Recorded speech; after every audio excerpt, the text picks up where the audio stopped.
মই কঁঠালৰ ভাজি এখন বনাম, কিন্তু কঁঠালৰ ভাজিখন বনাওঁতে মই লোৱা সময়টো দেৰি হ'ল। এতিয়া আহাৰ মাহে সোমাব হ'ল, কঁঠাল পকিব হ'ল। এতিয়া প্ৰথমতে মই চুৰিখনত অকণমান মিঠাতেল লগাই ল'ম। আঠা লাগিব, হাততো মই মিঠাতেল লগাই লৈছোঁ। কঁঠাল মানুহে বহাগ মাহতে খায় কঁঠালৰ ভাজি। মই এতিয়া আহাৰ মাহ সোমাব হ'ল, আহাৰ মাহতে কঁঠালৰ ভাজি বনাব লৈছোঁ। এতিয়া চাওকচোন, মই প্ৰথমতে কঁঠালটো কাটি ল'ম, তাৰপৰা ভিডিঅ'টো আপোনালোকে প্ৰথমৰ পৰা চাই যাব।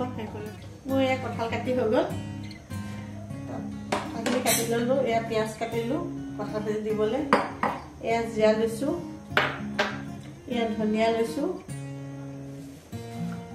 এয়া শুকান জলকীয়া লৈছোঁ 4টা, তেজপাত, নহৰু, আদা আৰু দালচেনি আৰু ইলাচি দুটামান। কঁঠাল ভাজিখন এতিয়া আহাৰ মাহৰ মানুহে পকা কঁঠালে খায়, আমিও খালোঁৱেই পকা কঁঠাল। তথাপিও মই এতিয়া কেঁচা কঁঠালৰ ভাজি এখন বনাব খুজিছোঁ। প্ৰথমতে কেৰাহীখনত কাটি ল'লোঁ।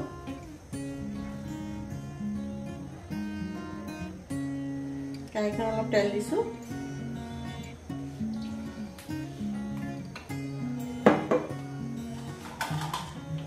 ইয়াত 5 কেইটামান দি দিম।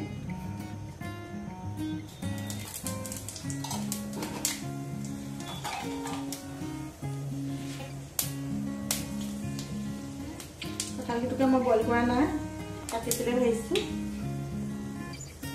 তেলত দি দিছোঁ।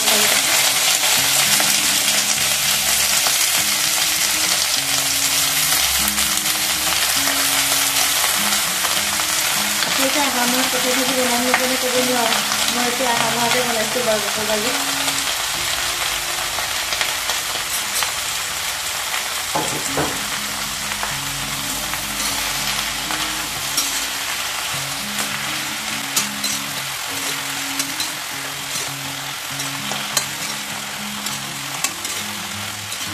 কঁঠালটো গুটিবোৰ এৰুৱাই লৈছোঁ, কঁঠালখন গুটি ধৰিছিলোঁ।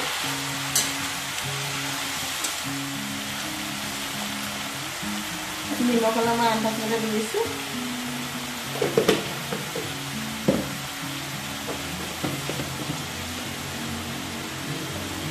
হালধি দি দিছোঁ।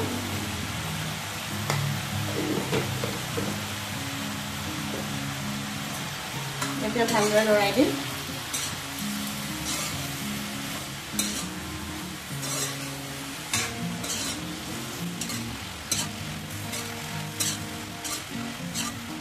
কঁঠালখিনি ভিজিবলৈ ঢাকি দিছোঁ।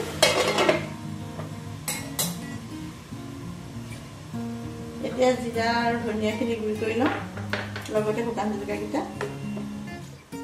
মই এতিয়া কঁঠালখিনি চাওঁ সিজেনে নাই।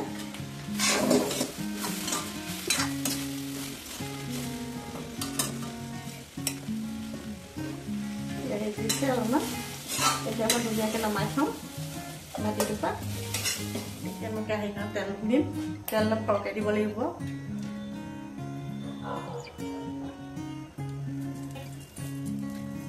কঁঠাল ভাজিখন এনেকৈ বইল নকৰাকৈ বনালে বৰ ধুনীয়া হয় খাবলৈ। বইল কৰিলে কঁঠালটো পানী সোমাই যায়। বইল নকৰাকৈ বনালে কঁঠালটো পানীখিনি নহয় আৰু যেনিবা।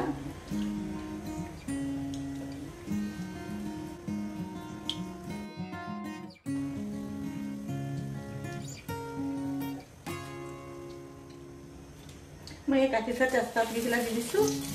এয়া লং আৰু দালচেনি দি দিছোঁ, ইলাচি আৰু দালচেনি দি দিছোঁ। কাটি থোৱা তেজপাত টুকুৰা আৰু ইলাচি আৰু দালচেনি দি দিছোঁ। এয়া নহৰু দিছোঁ, এয়া আদা দিছোঁ, তাৰপৰা এইখিনি কাটি থোৱা পিঁয়াজখিনি দি দিছোঁ।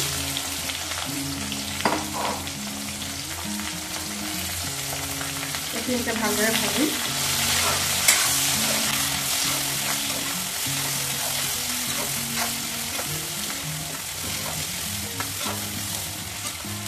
কঁঠাল ভাজিখন বনাবলৈ মাছতকৈ বেছি বস্তু প্ৰয়োজন হয়, আৰু বনাওঁতেও মাছতকৈ বেছি কষ্ট হয়। খাবলৈ মাংসতকৈ ভালকৈ বনালে মাংসতকৈ ভালহে লাগে।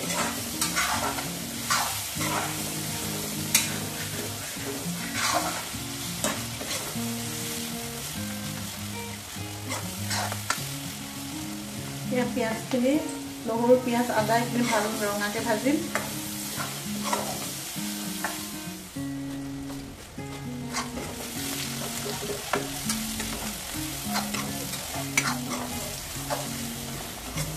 পিঁয়াজটো অকণ ভাজোতে ভাজে মুজি গৈছে।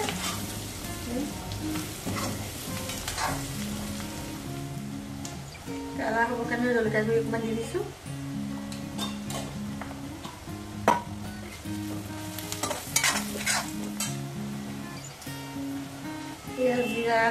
জিৰা আৰু ধনিয়া জলকীয়া গুড়ি কৰি ল'লোঁ।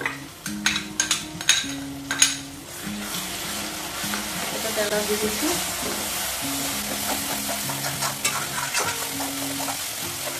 আপোনালোকে এনেকৈ বনাই খাই চাবচোন, বইল নকৰাকৈ কঁঠাল ভাজি।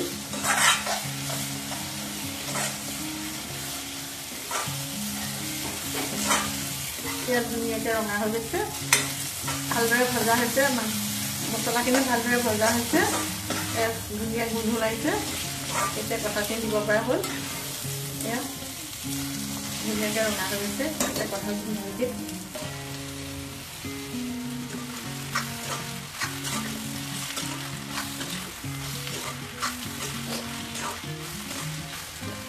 এতিয়া ভালদৰে লৰাই থাকিব লাগিব।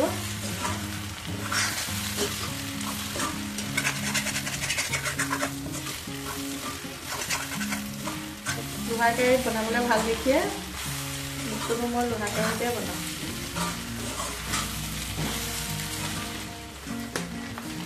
অকণমান পানী দিছোঁ, মিক্সি জাৰটো আচাৰি পেলাই।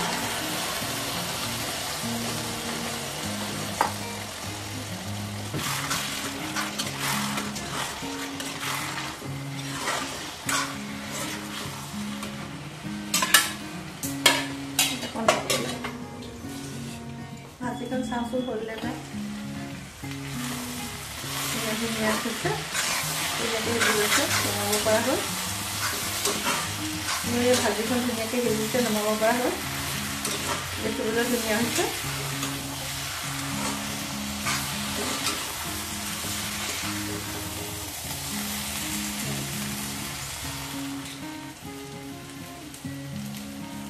এইখন ধুনীয়াকৈ সিজিছে।